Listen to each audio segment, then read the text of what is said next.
1, 2, 3, 4.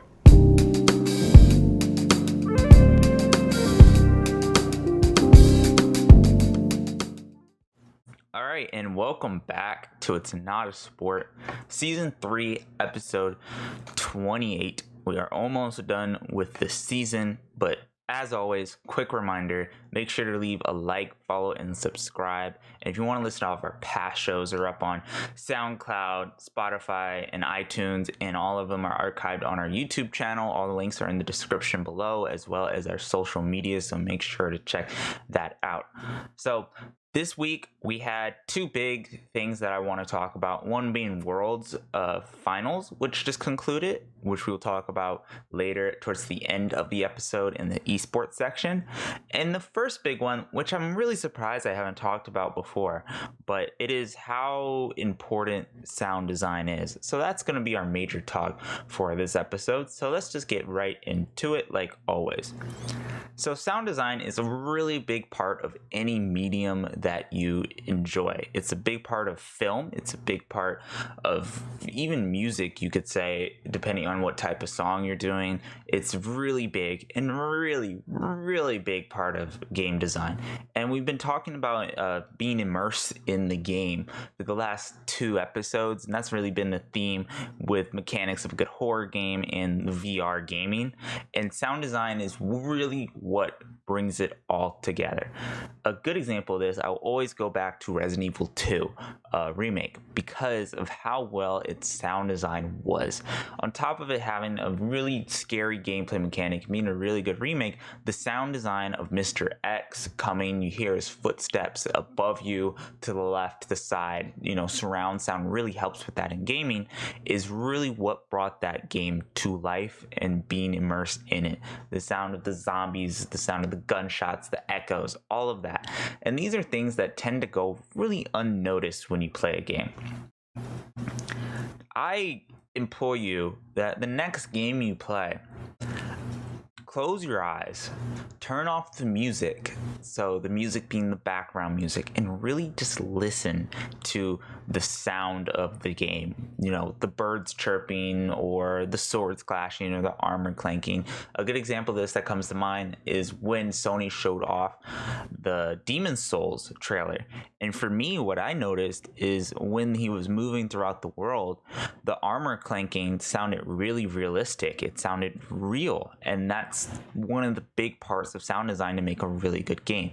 Generally, all the sound design stuff, all the music, all the sounds come at the end of process of making a game, and they can be rushed because they're at the very end. I would not be surprised. This is like the trap that Doom Eternal fell in. If you don't know, earlier this year there's controversy with the composer of the Doom Eternal soundtrack saying that he wasn't done with the soundtrack, but the game was already launched because of the stuff doing at the end. You needed to have it ready. And one good example of, I think, sound design, that if you just haven't really caught on to what I'm saying yet, is The Matrix. There's a scene in The Matrix called, it's the lobby scene, and it's infamous scene. But why this scene is so good in terms of sound design is that you hear all the slow-mo, the bullets flying, the bullets hitting the ground, Neo doing his thing, the concrete breaking, him pulling out the guns. It's all there, and the footsteps, everything's there, and it's mixed very well that you don't even notice. Like, these sounds just play a huge part in that scene, and you wouldn't even notice that they were there unless you actually pay attention to it. So how are some of these sounds made? Well, actually, the one really cool thing about sound design, and especially if you're interested in being a sound designer, is how they're made and what creative ways they do to make them. So, for example, when I took my sound design class, I had to come up with the sort of gunshot sound. So what I did, or Batman hitting something metal, so So what I did is I just grabbed a pot and a pan, hit them together, and record that, that cling that everyone knows, and then I mix it in a sound editing program to make it sound like someone's hitting metal, or use something like I punch a pillow, or I take rice in a jar and swish it around the mic to record those sounds. Is Foley sounds, Foley sound design artists, I'm sure people have seen this, heard of this, but that's really how it's made. And some of these are really made in really cool, ways that I would never really think of. Some, as a sound design artist, you get to maybe go to a pool, abandoned pool, and shoot a gun so you can get the correct sound to record for gunshots in a game, or etc. like that. And there's a lot of cool fun things that you can do. League of Legends is a game where there's so much sound and so much going on that generally I just turn it off because it doesn't matter, but a lot of the people there put a lot of hard work into what does Zaya's E sound like, or what does Brahms stun proc sound like, things like that. Jin's fourth shot, what do those sound like? What should they sound like?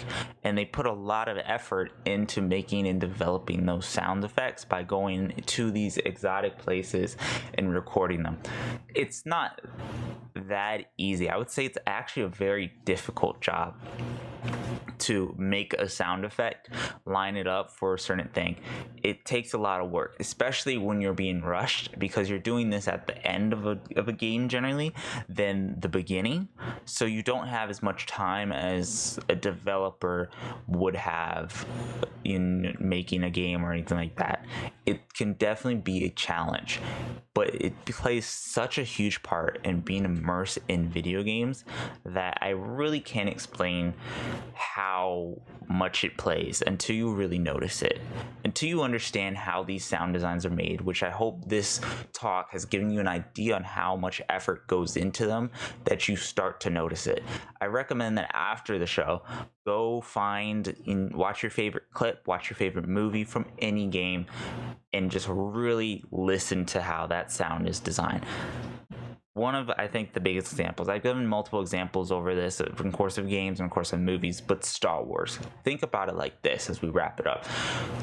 When Star Wars was being created, did George Lucas know what a lightsaber would sound like? Did he know what the Millennium Falcon going to hyperspace would sound like? Did he know what a E28 or any of the hover cars or the blasters would sound like? No, he didn't. Somebody sat down and came up with the idea that the lightsaber would sound like a lightsaber, that the blasters would have that high-pitched laser sound that we all know that now it's just memorized into our brains, that's just common. That didn't exist before Star Wars. That didn't exist until Lucasfilms, until somebody designed that sound. That's how important sound design is. And even now, with the games on how they design the different blasters in the Star Wars Battlefront games, is still really impressive by DICE. Those sounds didn't exist until somebody came up with the idea to make it. That's how big sound design is. That's how much of an impact it has with games. It's really mind-blowing once you get the hang of it. Anyway, that's going to be a talk. Let's get into some news. We have a lot of fun news, and then let's get into esports as well, starting.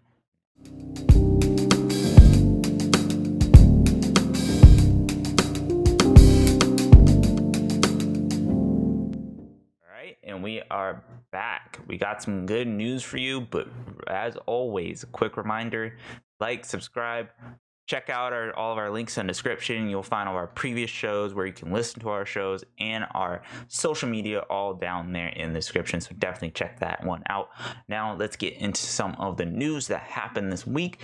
We have PUBG Mobile has ceased operations in India due to government bans. We already knew about this. We knew this was going to happen eventually. If you don't know, the Indian government banned PUBG as a move to stop Chinese imports, really. It's more of an import war against their governments, and PUBG was sadly one of the things that got knocked out because it's owned by Tencent. And they cut out a bunch of Chinese app companies, and now we knew that this was going to die there in India. India is probably the second biggest market because they have the second largest amount of people when it comes to China. So every game company, if they want into China, they also want to try and get into India as well. That's how the priority works right now, because India is the next kind of market that they would want to break into. We had the Final Fantasy 16 website up. It shows some of the details about the world and the characters. I have yet to go over this, actually. I want to go over this. Comes out for PS5. We know how big of a Final Fantasy fan I am, especially how this game's being directed by the dude who brought Final Fantasy 14 back from the dead. Looks really cool. Looks a lot like 14 too. So definitely looking forward to this one. Check this one out if you haven't checked it out already. Like, this already looks like the Crystallium to me if you played 14, and it feels really Final Fantasy. They said that they want it to go more on the fantasy than realistic route, so definitely check this out. I love Final Fantasy. We also have FIFA. Loot boxes are now banned, I believe, in the Netherlands. So this is huge. They banned out loot boxes, and they are, I think, calling for each time Electronics or EA hasn't removed loot boxes from their game, they have to pay some sort of fine there, which is, by the day or something like that. So this is really huge. One of the first, I think, big companies to really crack down on loot boxes, since I think they've gotten better, and I think people gotten more okay with them, which isn't good, but they're still a huge problem. World of Warcraft Shadowlands, the next big expansion in the World of Warcraft universe, drops November 23rd after it got delayed. I believe pre-patch is already out, so you can go play the pre-patch, but the actual expansion will drop November 3rd or November 23rd. So far, people are always excited for WoW. They love WoW, but so far, from the videos that I've watched of the content creators who've covered the WoW expansion, hyping up for it, they say it's going to be good, but there's still a lot of problems and systems that they're not fans of. So I don't know how this is going to go. And some people that I've talked to said they aren't going to pick this up. So we will see how this goes. I would say wait till maybe a month or so after launch to really see what happens, unless you're a big WoW fan. Bloomberg scoop by Jason Schreier, a big, reporter in the gaming industry. He says that the director of Halo Infinite has left the project or the company, which is kind of big, since Halo Infinite was supposed to be the Xbox Series X's launch title. It was supposed to come out literally in a couple weeks with the Xbox Series X, and it got delayed, and now its director is apparently leaving. So what does that mean for the studio? What does that mean for the game? Who really knows? Because this was the game that was probably going to sell Xboxes. We have Bravery Default 2 arrives on February 26th for the Nintendo Switch. They showed off the trailer, so here it is. Really, really cool. First Bravery Default. So it's good to see that coming out. I really like when they port games on Switch, especially as we move more towards a mobile market, and a lot of people, the Switch is the most sold console right now, so a lot of people are buying up Switches. Of course, it's more family friendly, fucking your aunt, your sister, non-gamers can pick it up and play Animal Crossing. So the Switch is doing really well, and I like to see more games on it. Cyberpunk 2077 got delayed for 21 days. It will come out now December 10th, this is huge. So they never officially said that there's a reason for this, but really I think they said that the reason is because they're having problems getting it for the current generation consoles. I mean, PS4 and Xbox One are really holding them back, and I think like at this point, this is a very ambitious game. This was going to be my most anticipated game to play, and now I don't think I'll have it in time for a review session for Game of the Year. Now it's really big. They've gone into crunch, and it's very interesting. I'm okay with the delays as long as it comes out. Does it get delayed again? Probably, most likely, I would say. It's a very weird case that's going on right now, but you have to understand that the longer they delayed it, and the reason why like The Last of Us Part 2 couldn't be delayed anymore is because the more they delayed it, the more money they lose. The more money when you budget a game, you budget it for like maybe 6 billion or 6 million, and that's how much you have, that's how much you're using till the end of the game's launch, is that 6 million, let's say. And when each day you go over that 6 million, each day it gets delayed, that's another million on top of it, let's say, or another 1,000 on top of it. So each day it gets delayed, the more money it costs to make this game. And of course, as we see from this article right here, the more money you lose, because CD Projekt Red stocks have fallen 25% in 2 months amidst of Cyberpunk's uncertainty. Stock investors don't know if this game is ever going to come out, and the more you get delayed, the more money you have to spend on developing the game, and the less money you make because you're losing stocks as well. So they have to release it soon. I don't think they can't keep delaying it. Maybe they can afford one more delay until like the start of next year, but after that they just have to release it because they're losing money the more delays they have. Xbox Game Pass coming soon. We have PUBG to Android, of Friday Night as Freddy to Android and console. We have Celeste to Android and console. We have Ark Survival. We have Grim Fandango, which is a kind of a classic game that I still have yet to play, but I know it's a classic. All these games will be coming to Xbox Game Pass and their cloud service very soon, which is really nice to see. I talked about this in a previous show, going all over this. Check this out. I actually just beat Celeste. Very difficult platformer game. Very fun, very immersive, great soundtrack. Really has a nice message to it as well. So if you haven't played Celeste and you're looking for kind of a challenging platforming game, check this out because this game is really nice just to play and it really has a good message too. With that being said, let's talk about Worlds. All right, here it is, Worlds 2020. Who was the deciding championship of this year? Did Chinese third place seed Sunny win it all, or did Damwon's Korea's first place seed take it all home back to Korea after it's been in China's court for the last 2 years? Well, they were some really good games, really fun games, really just fighting, fiesta.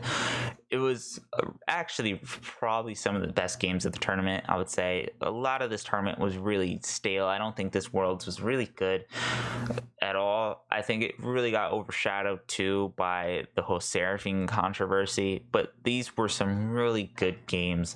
And on the first game, we had a 43-minute game, I think the longest game in Worlds of this tournament, and it went to Damwon. It was a real fiesta. It was just fighting back and forth. It was good. Definitely check that out. In game 2, however, we had SOFM pick Rengar, tank Rengar. We haven't seen Rengar competitive in a very, very long time, and ended up busting out, and Ben also getting the pentakill in Sunny's favor. They win the game at 34 minutes, putting it 1-1 in Damwon. So it wasn't just a 3-0 stomp. It was actually pretty good. In game 3, Damwon came back strong with a 2-1, a 35-minute game. Ben wanted to flex his Jax. They also went Omni Stone, which was very interesting. Angel got his Akali, but it did not matter because Damwon, pulled it all together. They got that lead. They did their thing, and they won game 3, and then the final game 4, Cannon popped off going 0 or 8-0-7, pardon me. Ghost as well popped off, and Caitlyn going 9-1-5, and they just completely got destroyed. Sunny lost to Damwon. Congratulations to Damwon for being the 2020 world champions. It was a lot of fun games, a lot of good skins. It was just, I can't wait for actually the skins that they pick. I think the Fun Plus Phoenix skins kind of fell under the water. The best ones I think are the IG and like some of the old SKT ones, but I'm really excited. One of the best part for Worlds for me is really thinking about what type of skins will come out of it. So like Nuggery says he may pick Kennen, so like we may get a Kennen world skin. With that out of the way, let's talk about some of the release dates. Some of the release dates that I want to bring to your attention real quick.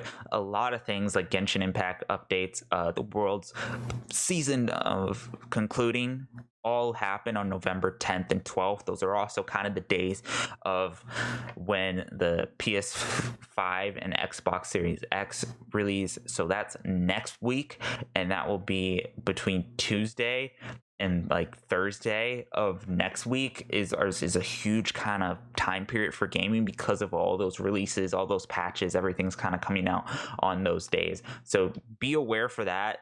Definitely check out whatever you're interested in, because most likely that's when it's happening. That's kind of a big start to the holiday season, I would say. So with that being said, what do we have for game releases? Well, we have a ton of re-releases because of the new consoles coming out. Of course, the big ones will probably be Marvel's Spider-Man and Demon Souls, but some of also the other big ones, Watch Dogs Legions has come out for the current cycle of consoles. It will come out for the new cycle of consoles when they come out as well. This game's actually very interesting from a technical standpoint, and I have to look into it more. How the coders and developers were able to make the player recruit any NPC and give NPCs backgrounds, and then you can play as NPCs is actually very, very interesting from a technical standpoint to me. So I definitely have to check that one out. We also have Assassin's Creed Valhalla being released very soon. Of course, as I mentioned before, Demon Souls comes out. Destiny 2 Beyond First Light, the new expansion, I believe, comes out. We have Devil May Cry 5 Special Edition coming out. We have Godfall, the game by Gearbox, that comes out as well. So a lot of good games that are coming out. The Kingdom Hearts rhythm game, Call of Duty Black Ops Cold War, which is rumored to already be 250 gigs, which is, fucking ridiculous. But again, like I said, that time period, the 10th and the 12th, there's going to be a lot of releases. So definitely look forward to that, because there's going to just be a lot of news coming out, and I'm really looking forward to it, because that's going to be our second show covering it before we get into our final show. So that's what's up. And of course, Cyberpunk got delayed till the end of the year. So that's going to conclude this week's show. I hope you enjoyed our talks. I hope you're excited for the holidays and all the news and school and etc. Is, this is the last final push. I have to keep reminding myself of that as well. Quick reminder, as always, if you want to listen to all of our previous shows, they are on our SoundCloud, our iTunes, and our Spotify. Of course, and every single show from season 1 is up on our YouTube channel. Definitely check those out. Links are in the description below. Check out our social media, our Instagram, It's Not a Sport to You. That link is also in the description below. This has been your host, Salty Waffles, signing off, and I hope you guys are having a wonderful